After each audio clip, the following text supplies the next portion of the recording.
Saludos, bienvenidos a una nueva edición de Encuentro en Ciencias. Este programa, esta conversación que hemos desarrollado durante 2 años para conocer el talento humano de nuestra hermosa facultad.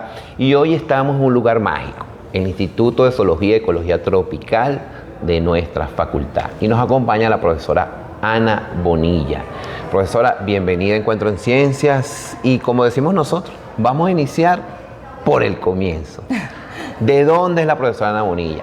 Gracias. ¿Dónde se crió? ¿Dónde estudió su primaria, su bachillerato? Vamos a esos primeros años. Gracias, Carlos, por la bienvenida y por la entrevista. Bueno, nada, yo soy de aquí de Caracas y me crié en Los Rosales, muy cerca de aquí, en la urbanización Los Rosales. Y estudié aquí en la mi bachillerato, mi primaria la estudié en el Colegio Cristo Rey de Santa Mónica. Y mi bachillerato, fue muy marcado por un excelente profesor de biología y creo que de allí viene pues mi amor y mi pasión por estudiar biología, aunque después cuando uno entra aquí en la universidad se da cuenta que es un mundo totalmente distinto de lo que uno estudia en biología en bachillerato. Profesora, vamos a detenernos un momentico allí. Ajá. ¿Qué fue eso que le enamoró de la biología en bachillerato? Abrió su libro de biología, sus primeras prácticas, el profesor o la profesora. ¿Cómo recuerda ese momento? Oye, la biología es lo que me gusta. Bueno, realmente es que el estudio de los seres vivos yo creo que debería apasionarnos a todos, ¿no? Por más que uno no quiera estudiarlo, siempre un programa sobre plantas, animales, eso nos llama mucho la atención como niños cuando uno los ve, por ejemplo. Uno va más allá y dice, bueno, esto es necesariamente lo que yo quiero estudiar. No era una carrera típica que cualquiera escogiera, ni en esa época ni ahora, ¿no? Estudiar biología o estudiar cualquier licenciatura en ciencias no es lo típico. Posiblemente no es lo que los papás de uno están queriendo. Pero bueno, afortunadamente en mi familia yo tuve todo el apoyo y nada, estoy aquí. Profe, entonces, se enamora de la biología y intuyo que la ciencia en general en bachillerato. Ahí es donde quizás el primer amor, en cuanto a veces no es común, sobre todo en los nuevos chamos, ese gusto por la ciencia. Eso es un poquito. Pero bueno, volviendo al tema de la profesora Ana, cursa bachillerato, donde debe tener, muchos dicen que es la mejor etapa, esa etapa entre el joven y el adulto. Pero llega el momento en bachillerato de tengo que estudiar en la universidad. Llega el momento de elegir en Oxu, o no sé en ese momento cuál era el sistema. ¿Cómo fue ese proceso para entrar aquí y cómo hizo para entrar a biología?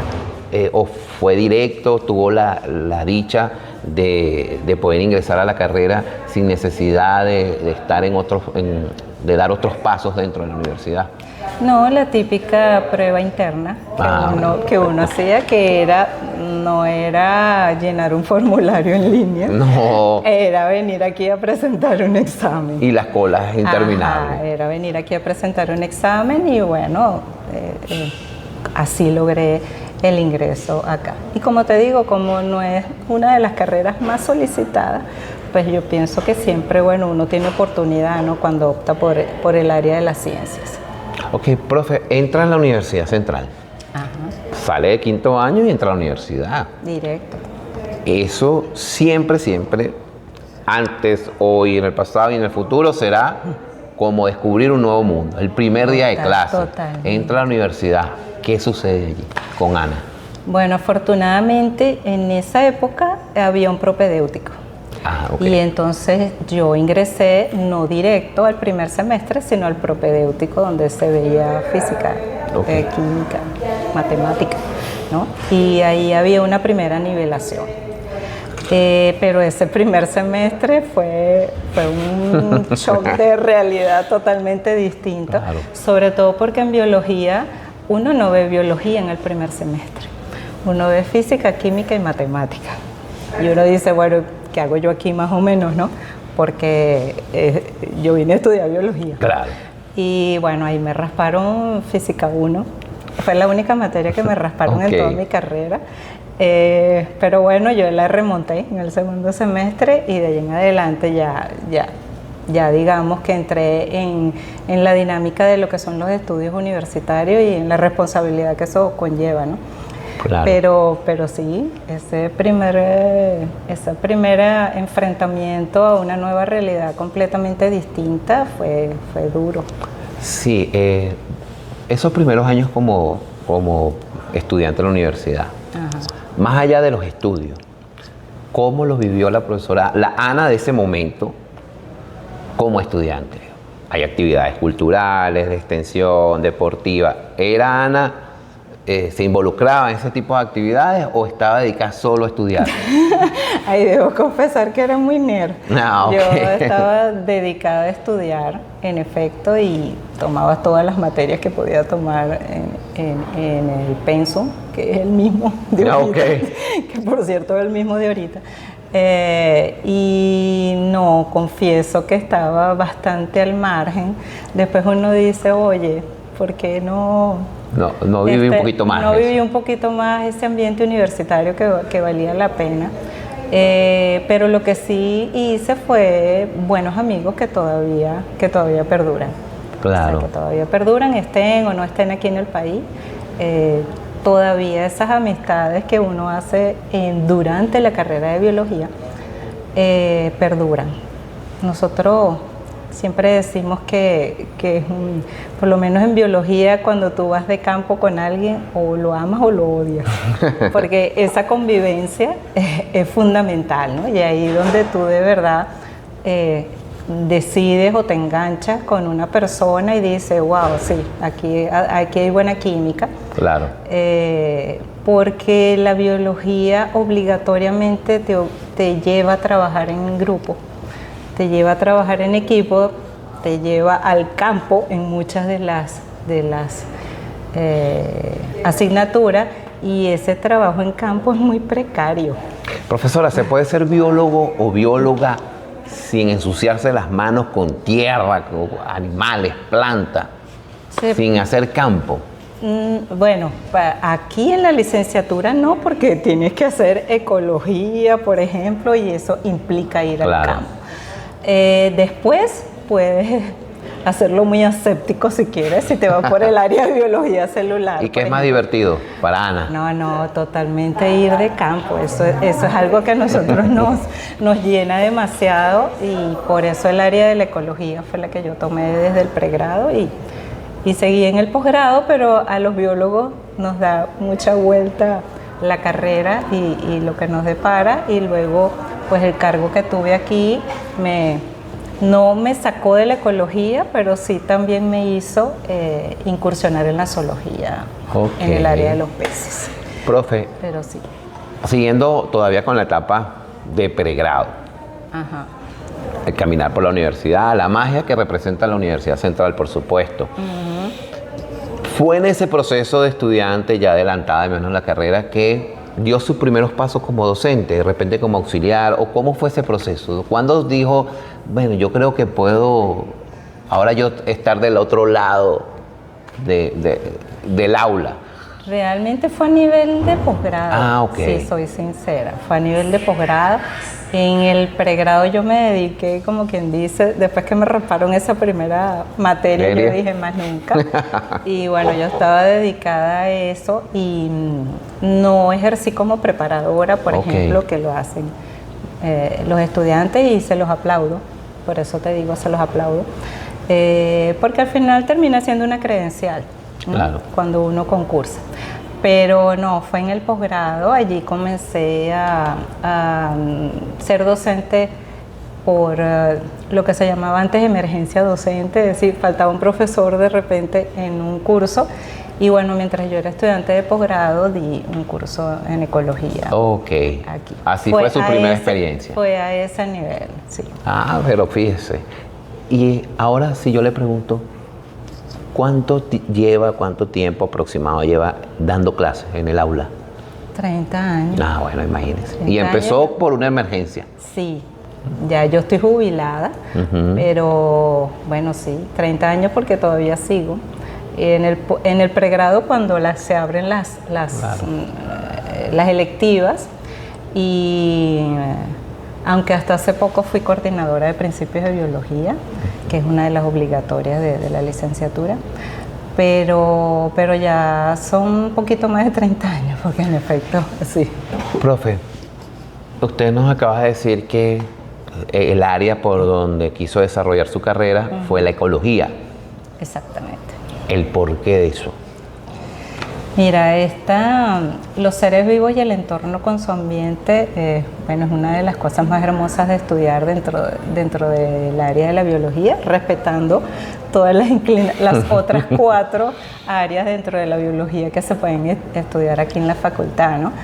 Pero ese conocer de verdad tu vida y cómo funcionas tú como individuo frente a un ambiente en el que estás, me parece que ahí tú tienes todo el panorama completo, tú tienes una información integral que no ve a los seres vivos como seres aislados, claro, individuales, sino que no solamente interactuamos entre nosotros, sino que el ambiente nosotros lo modificamos, como ha quedado patente en las últimas décadas, pero el ambiente también nos modifica y nos condiciona a nosotros. Claro. Profe, posteriormente a su pregrado, inicia sus estudios de posgrado. Sí. Luego de tratar de buscar trabajo en diferentes cosas. Ajá. Entonces, vamos a parar un momento allí. Fácil. Sale del pregrado. Ajá. Y lo primero que decide es ir al mercado laboral. Sí. Cuéntenos. Bueno, en los ministerios era, digamos, el Ministerio del Ambiente, que se llamaba en esa época, era digamos, de nuestros destinos casi que directos, sobre todo si uno se formaba en el área de ecología, ¿no? Okay. Pero bueno, no hubo éxito por allí. Y bueno, nada, desde vender libros, cursos de inglés o lo que tú quieras. Así como era eso. Trabajar en una... Era como ir de puerta en puerta. Secretaria, sí. Era así. Totalmente, vender libros. Iba con su maletín y tocaba la puerta. Vender enciclopedias. Y muchas veces le cerraban en la cara. Totalmente, porque es que soy absolutamente mala como vendedora. Como vendedora. Yo reconozco, sí. Me dicen no y me voy. Claro, no. No insisto, y un buen vendedor tiene que tener argumentos. Profesora, eso es algo que uno aprende después con el paso. Por curiosidad, ¿recuerda su primera ruta de venta? Ay, ¿Por qué zonas? cónchale, la verdad es que creo que era hacia Bellomonte. Oye, no me acuerdo, ahora que me lo preguntan, no me acuerdo. ¿Pero si llegaba a vender o no? Como que 1 o 2, no, casi nada, te digo, de ahí me retiré. Después trabajé como secretaria en una empresa de importaciones y todo, que era de unos familiares. Pero bueno, todas esas experiencias le sirven a uno, aunque uno no haya tenido mucho éxito, todas esas experiencias las va uno acumulando. Y luego me puse a hacer un curso de programación en computación. Esa área siempre me pareció un área necesaria y complementaria para cualquier biólogo, obviamente, y así era. Pero bueno, de repente decidí comenzar con mis estudios de posgrado. Ok, decide, voy a hacer mi posgrado. ¿Cómo fue el proceso? Bueno, llegué acá y de nuevo me inscribí siguiendo mi línea del pregrado, en el posgrado en ecología. Había que de alguna manera pues financiárselo uno mismo, pero yo logré una beca de Fundayacucho para mis estudios de posgrado. Y bueno, esa beca meritaba ir también muy derechito y cumplir y entregar Claro. y tener un buen récord de notas. Pero afortunadamente se podía hacer, se lograba sin mayor dificultad tener una beca de Fundayacucho para estudios de posgrado. Y estudia aquí en el Instituto de Zoología y Ecología Tropical de la universidad. Sí, empecé aquí porque la sede del posgrado en ecología está acá en el instituto, Claro. que en ese momento se llamaba solamente IZT, Instituto de Zoología Tropical.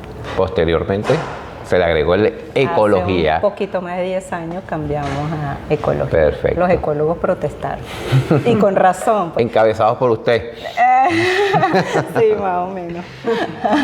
Profe, bueno, hace el posgrado, otro éxito académico, ya se afianza en la universidad, por supuesto, como docente e investigadora. Háblenos un poco de eso, de sus áreas de investigación, proyectos y, bueno, evidentemente el instituto en el que usted ha ejercido diferentes cargos también. Sí. Bueno, nada, recién terminado el posgrado, de hecho no había culminado completamente porque me faltaba el acto de graduación. Surge una convocatoria por el ministerio de unos cargos a nivel de toda la universidad, ¿no? Y bueno, yo decido concursar allí, era un concurso de credenciales en ese momento, y bueno, quedo en el laboratorio de ictiología. Eso pues significó otro cambio y otro rebobinar, ¿no? De lo que tenía que hacer, puesto que ese cargo implicaba entrar en el departamento de zoología, no en el de ecología, a dictar clase en el pregrado y posteriormente en el posgrado, una vez que uno tuviese la debida experiencia, ¿no? Pero por lo menos en el pregrado significó ya de una vez ese cambio de orientación, que no es tan difícil porque la línea entre zoología y ecología cada vez se desdibuja más. Claro. Y bueno, nada, concursé, quedé, y en este laboratorio yo inicié mis estudios, bueno, seguí con el profesor Héctor López Rojas, quien fue mi tutor en la tesis del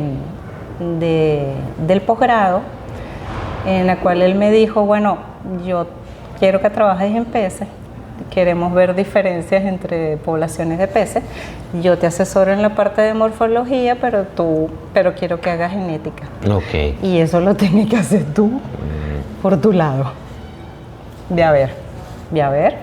Y entonces, bueno, como todo candidato doctoral que tiene que asumir su responsabilidad en el posgrado, bueno, tuve que hacerlo. Y bueno, me fui formando también en esa parte y metí mi primer proyecto en lo que en ese momento era CONICIT, no FONACYT. Okay. Y en el CSH, y inicié mis estudios de genética acá en el laboratorio. Perfecto. Muy, digamos, muy modesto, solamente en el área de proteínas, no llegué a hacer ADN, aunque hice cursos fuera, pero no aquí. Ok. Y ahí fue, bueno, iniciamos estudios de variación morfológica y genética en poblaciones de peces de agua dulce, que es básicamente lo que seguimos haciendo hasta la actualidad. Hasta la actualidad, salvo los estudios genéticos. ¿Por qué? Porque cuando hubo el corte de financiamiento de proyectos, ni de CONICYT ni de CSH, pues los estudios genéticos quedaron paralizados. Son estudios demasiado costosos. Sí, correcto. Son estudios demasiado costosos y bueno, allá hay equipos que están en el laboratorio y están a lo mejor esperando un nuevo inicio, pero ameritó que nos fuésemos más bien hacia el área de morfología, apoyado con la colección de peces, donde tenemos un mundo de información ahí por extraer, y en el área de la biogeografía, en el cual también pues la información que tenemos en el museo es súper valiosa, además de todo lo que encontramos como digamos en línea, información que uno puede disponer y digamos puede trabajar uno de manera, si se quiere, más teórica que práctica, lamentablemente. Lo importante es que nunca se ha detenido la investigación y el proceso No. de aprendizaje. En efecto. Y tomando a su palabra, hay que recordar que este mismo equipo de trabajo, Ajá. esos 2 reportajes, lo pueden ver en el canal de YouTube, que es Conexiones Científicas, donde estuvo la profesora Ana y todo el equipo del museo. Sí. Allí se expone los peces, la colección de peces amplia y otras cositas por allí que no vamos a adelantar para que la gente lo vea. Para que lo espere. ¿Verdad? Para que Igual lo que espere. el museo y laboratorio. Profe, ya haciendo este recorrido que hemos conversado el día de hoy, que de forma muy amena y anecdótica, ¿cuáles son los retos en este momento que usted percibe de la universidad desde su área, evidentemente, desde la universidad y la sociedad, desde el área, pues evidentemente, de la ecología, de la zoología, de la biología? Fíjate, uno rebobinando un poco, en efecto, el aporte de uno y de la universidad, y de que no debe estar de espalda a lo que es la sociedad, ¿no? O no debemos mantenernos en una cúpula científica, ¿no? Claro. Donde uno, bueno, muy bien, estás haciendo tu investigación, publicas y llenas tu currículum, perfecto. Pero llega un punto en que uno piensa, bueno, ¿y entonces? ¿Hacia dónde va esto? ¿Qué hago yo con todo este conocimiento? Y desde el 2016, cuando yo inicié como directora de este instituto, empecé a armar un proyecto institucional donde yo quería que participaran todos, o la mayoría que quisieran, por supuesto, claro, de los investigadores del instituto en ese momento. De manera de trabajar en una comunidad y llevar nuestros conocimientos, extraer los conocimientos de la comunidad, ¿verdad? Como sociedad, y tratar de buscar ese equilibrio socioambiental que debería haber en todo sistema para que funcione bien. Ya sé por dónde vas, profesora, Ajá. pero siga contando. Entonces, ese proyecto lo sometí tú no tienes idea cuántas instancias nacionales e internacionales, aunque las nacionales no estaban abiertas en ese momento, 2017, 2016, pero las internacionales sí, y bueno, a veces por detallitos técnicos los proyectos no fueron aprobados. Okay. Hasta que en el 2023 pues inició el Ministerio de Ciencia y Tecnología y reinició su labor de siempre, financiando proyectos de investigación, y allí sometí como directora todos los proyectos que pude someter, y afortunadamente todos fueron aprobados. Qué bien. Tanto para el instituto como para las colecciones del Museo de Biología, como para el Acuario Agustín Codazzi. Y en este caso, el proyecto socioambiental en la Laguna de Tacarigua. Correcto. Donde afortunadamente comenzamos 10 investigadores que me dijeron que sí en un principio, y ya tenemos más de 30 fácil. ¿No? Donde estamos nosotros involucrados donde también. Están afortunadamente ustedes involucrados, y que de verdad nos satisface mucho, porque vemos que la facultad en efecto está integrándose a lo que los investigadores estamos intentando hacer, y cada quien poniendo su granito de arena avanzamos. Correcto. ¿No?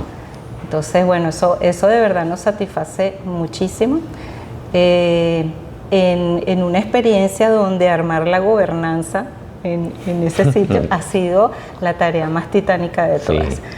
En el que cada quien asuma su responsabilidad que tiene dentro de todo lo que significa un sistema de una comunidad. En este caso, Tacarigua de la Laguna, pues, que es una laguna costera. Hay que decir que el proyecto Tacarigua ha marcado a la comunidad de Tacarigua. O sea, lo han tomado, se han empoderado y quieren el proyecto, y ha afianzado la relación Universidad Central con esa región del estado Miranda. Totalmente, de verdad satisfactorio, a pesar de bueno, nuestras altas y bajas, claro, de falta de recursos, de que al incluirse otros investigadores, eso implica que los recursos que teníamos inicialmente no alcanzaban para que todos participaran, pero se ha podido hacer, la comunidad está muy involucrada. En diciembre del año pasado sometimos otro proyecto más pequeño ante el programa de las Naciones Unidas. Este es el programa de pequeñas donaciones en particular, y ese proyecto también fue aprobado. Y allí estamos tratando de impulsar emprendimientos de la comunidad para generar medios de vida alternativos que les permitan un poco ellos también compensar los bajos ingresos que tienen por la pesquería, que es la principal actividad comercial de ese pueblo. Lo importante de estos proyectos, entre otras cosas, es que han permitido, desde lo que hemos podido interactuar con los investigadores, que la comunidad entienda la importancia de la ecología, del cuidar la biodiversidad de la laguna, no solamente por la belleza natural, sino también como un sector productivo, turístico, de pesca y todo aquello. Creo que es uno de los objetivos del proyecto y se ha ido cumpliendo. Es uno de los objetivos que ellos logren el uso sostenible de sus recursos ecosistémicos, para decirlo en pocas palabras. ¿Y qué implica eso? Bueno, obtén beneficios de todos tus recursos escénicos, faunísticos que tiene la laguna, pero consérvala. Claro. Porque esa es tu gallinita de los huevos de oro. Profe, ya para ir finalizando la conversación, pero sin dejar de cerrar algo con el proyecto Tacarigua, que es un proyecto muy importante, que yo invito a la comunidad universitaria que pregunte, que averigüe, que investigue, se acerque aquí al ICE, y los que quieran colaborar pues pueden hacerlo. Es posible replicar, evidentemente con las características de otras zonas, características geográficas, sociales, este proyecto en otras áreas del país. Sí, digamos que ese sería nuestro fin último. Que demostrar un poco que sí es posible organizarse con la comunidad, que sí es posible que nosotros como academia nos integremos allí. Más bien queriendo escucharlos a ellos que nosotros enseñándoles, pero también haciendo pues nuestra parte, ¿no? de volcar la parte de nuestros conocimientos en beneficio de la comunidad, pero también escucharlos a ellos, porque ellos son los que viven ahí en esa zona. Claro. Y en efecto, cada quien con su particularidad, para nosotros es totalmente factible que se replique. De hecho, el primer proyecto que yo sometí era en 3 localidades. Pero por financiamiento, pues limitación de financiamiento, decidimos, bueno, vamos a escoger en cuál nos quedamos. Tacarigua está relativamente cerca de Caracas, se puede ir y conocemos allí a muchas personas de la comunidad desde hace más de 30 años que estamos trabajando ahí en esa zona, y digamos se hacía fácil el contacto inicial. Se hacía fácil el contacto inicial, que es muy importante, ¿no? Lograr eso. Pero sí es replicable. Profe, ahora viene una sección de preguntas rápidas y respuestas rápidas. Y ahí le pregunto, ¿su comida favorita? ¿O qué tipo de comida? No tiene que ser un plato en específico, pero puede ser una tendencia gastronómica que él te diga esto. Sí, yo le digo, por eso le vamos a invitar a almorzar. ¿Qué quiere almorzar? Usted tiene para elegir. Te dice, yo elijo esto. Bueno, me encanta el pollo. Me encanta el pollo, pero el plátano no puede faltar. Nada puede faltar. Primera profesora. Y el cambur. Primer entrevistado que nos habla del pollo. Sí. Del pollo así de una manera tan tajante, el pollo. Sí, bueno, el pollo. Sí, Profe, ¿un dulce? Chocolate. Total. En cualquiera de sus versiones. Y absolutamente, sí. ¿Una tipo de música que le gusta a escuchar? Romántica. ¿Y bailar? ¿Baila? ¿Le gusta bailar? Sí. ¿Qué le gusta bailar? Lo que sea. Merengue, salsa, cualquier cosa. De todo, de todo. Está bueno. Oxidada, no importa, pero eso no se pierde. Profesora, un libro que haya leído, que esté leyendo, pero que no sea de biología. Bueno, me gusta muchísimo leer estas novelas de que son de misterio. Como las de Agatha Christie. Totalmente, Perfecto. totalmente, pero sí. ¿Una serie o una película que esté viendo o que le haya marcado? Oye, ahorita estoy viendo con mi hijo una serie que terminamos anoche, que se llama Only Murders in the Building. Y wow, fabulosa. O sea, la serie tiene ya 5 años de haber salido, pero la vimos en maratón. Ok. La vimos completa hasta esta temporada.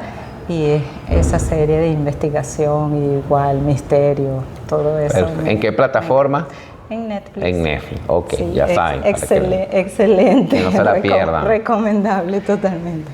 Profe, un lugar de Venezuela que usted diga, este lugar. Mira, para mí cualquier lugar que tenga un río cristalino, con mucha vegetación alrededor y un agua que tú de verdad, lo único que escuches en ese momento sea el agua fluir y obviamente el canto de las aves, para mí ese es un lugar ideal. Perfecto. Siempre ha sido así. ¿Y un lugar fuera del país que le haya gustado, le haya impactado? Oye, mira, no es que he conocido mucho, ¿no? Pero el Gran Cañón, en un curso que hice de posgrado, entrando en el posgrado había un curso coordinado por el profesor López también y se viajaba a Arizona. Y wow, eso fue toda una experiencia, digamos, donde en efecto fuimos a la naturaleza, porque tú puedes viajar a otros países, pero digamos están en función de trabajo o visitas ciudades, pero en ese viaje conocimos todas esas zonas y sí, son unas zonas impresionantes y que no tan impresionantes como viajar aquí a nuestro escudo guayanés, que es una de las 3 zonas más digamos antiguas de toda la tierra, y donde uno no lo valora, pero cuando viene alguien de fuera, nosotros también lo pudimos ver en otro curso que hicimos aquí y estuvimos en el área. Y bueno, es impresionante pues saber que tú estás sobre uno de los lugares más antiguos de la tierra, digamos, es un poquito sobrecogedor, ¿no? Y tú dices, bueno, y más desde su punto de vista profesional. Totalmente. Es así. Bueno, profe, queremos darle las gracias por darnos la oportunidad de conversar con usted. Agradecerles porque nos haya recibido estos banquitos maravillosos para hacer este tipo de conversación. Los banquitos de la colección de peces. Quedamos a la orden para cualquier actividad o cualquier requerimiento que tengan, que los podamos apoyar, sobre todo para la divulgación de la ciencia, que es tan importante en nuestro país. Y bueno, a todos agradecerles por apoyar esta iniciativa de Encuentro en Ciencias. Los invitamos a ver esta entrevista y todas las que hemos hecho, y le decimos pues ya para cerrar, profesora Ana, invite a sus colegas, a la comunidad universitaria, al público general a ver esta conversación. Bueno, esperemos que sí, que digamos que sea agradable para todos ustedes, pero yo lo que quiero es, pues en principio agradecer la invitación de ustedes y a la vez reconocer el trabajo que la Coordinación de Extensión está haciendo actualmente.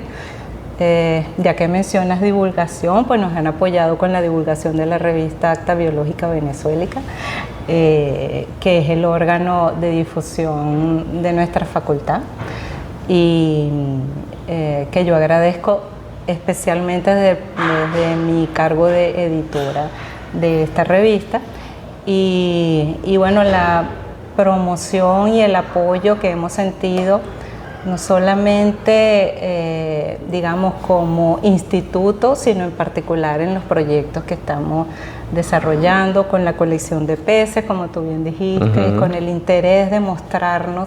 Eso nunca había sucedido antes, ¿no? Entonces, si no mostramos lo que tenemos, pues difícilmente lo vamos a apreciar como es debido. Y ese es digamos, el mensaje, yo creo que de todo biólogo, ¿no? Que necesitamos conocer lo que nos rodea para apreciarlo de verdad. Bueno, profesora, queda pendiente hacer un proyecto para visitar Macizo Guayanés. El macizo. Hacer un reportaje por allá. Totalmente, hay que sentir lo que es estar parado sobre Claro. en ese territorio. Así que ya tiene la idea, profesora. Bueno, muchísimas gracias. Esto fue Encuentro en Ciencia. Gracias.